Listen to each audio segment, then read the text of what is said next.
Hi all. അപ്പോൾ ഇന്ന് നമുക്ക് എടുക്കാനുള്ള ടോപ്പിക്ക് ഡാറ്റ സെൻട്രിക് കൺസിസ്റ്റൻസി മോഡലാണ്. അപ്പോൾ ഫസ്റ്റ് നമുക്ക് ഡാറ്റ സെൻട്രിക് കൺസിസ്റ്റൻസി മോഡൽ എന്താണെന്ന് നോക്കാം. അത് ഡാറ്റ സ്റ്റോർ ചെയ്യും, ഫിസിക്കലി ഡാറ്റ സ്റ്റോർ ചെയ്തിട്ട് അത് നമ്മൾ ഡിസ്ട്രിബ്യൂട്ട് ചെയ്യും മൾട്ടിപ്പിൾ മെഷീനിലേക്ക്. A data store is physically distributed and replicated across multiple മെഷീൻസിനെയാണ് നമ്മൾ ഡാറ്റ സെൻട്രിക് കൺസിസ്റ്റൻസി മോഡൽ എന്ന് പറയുന്നത്. അപ്പോൾ നമുക്ക് സ്റ്റോർ ചെയ്തിട്ടുള്ള ഡാറ്റ റീഡ് ചെയ്യാനും റൈറ്റ് ചെയ്യാനും പറ്റും. ഏത് പ്രോസസ്സിൽ നിന്നും a data stored can be read from or write to by any process.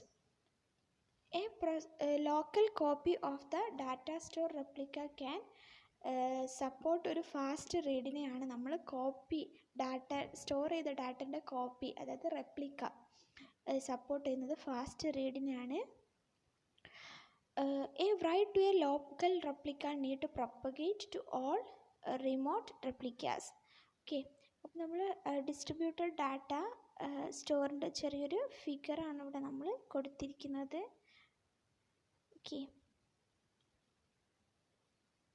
Various consistency model can be used to ensure correct operation agree upon by access rules. ഓരോ റൂൾസിനനുസരിച്ച് നമുക്ക് ഓരോ models ഉണ്ട്. Consistency model.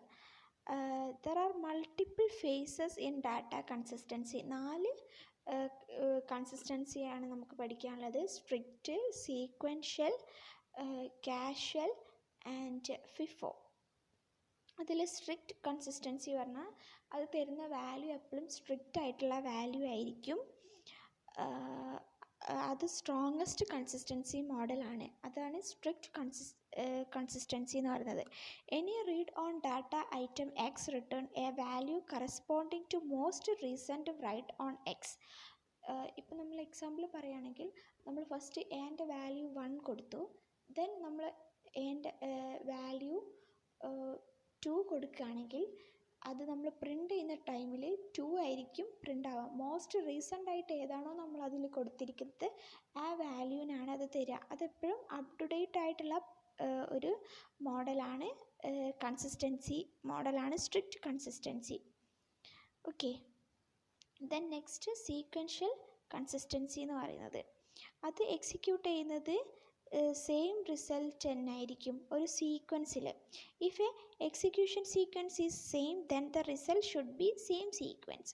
ഓക്കെ, അത് guarantee ചെയ്യുന്നത് there is a single global observable interleaving of loads stores and read modify write operation in any valid execution. അതാണ് നമ്മുടെ sequential consistency. Then casual consistency, അതിന് നമ്മളൊരു സിങ്ക്രണസ് മോഡലായിട്ടാണ് പറയുന്നത്. സീക്വൻഷ്യൽ കൺസിസ്റ്റൻസിനേക്കാൾ ഒക്കെ അത് കുറച്ചൊരു വീക്കറായിട്ടുള്ളൊരു കൺസിസ്റ്റൻസിയാണ്. അത് റീഡ് ചെയ്യും.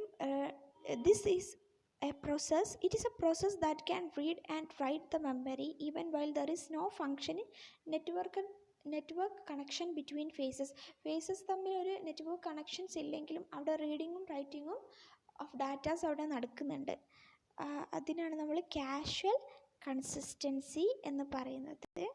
Then last one FIFO consistency model. Write done by a single process are seen by all process in order which there were issued, but write from different process may be different order by different process. അതാണ് അവിടെ മെയിനായിട്ട് നോക്കാനുള്ളത്. അതായത് write from different process may be in different order by different process ആയിരിക്കും. അതാണ് നമ്മളവിടെ മെയിനായിട്ട് നോക്കാനുള്ളത്. ഇതൊരു ചെറിയ ടോപ്പിക്കാണ്. ഇത്രയേ ഉള്ളൂ നമുക്കിതിനെപ്പറ്റി പറയാനുള്ളത്, ഡാറ്റ കൺസിസ്റ്റൻസി മോഡലിനെ പറ്റി. Thank you.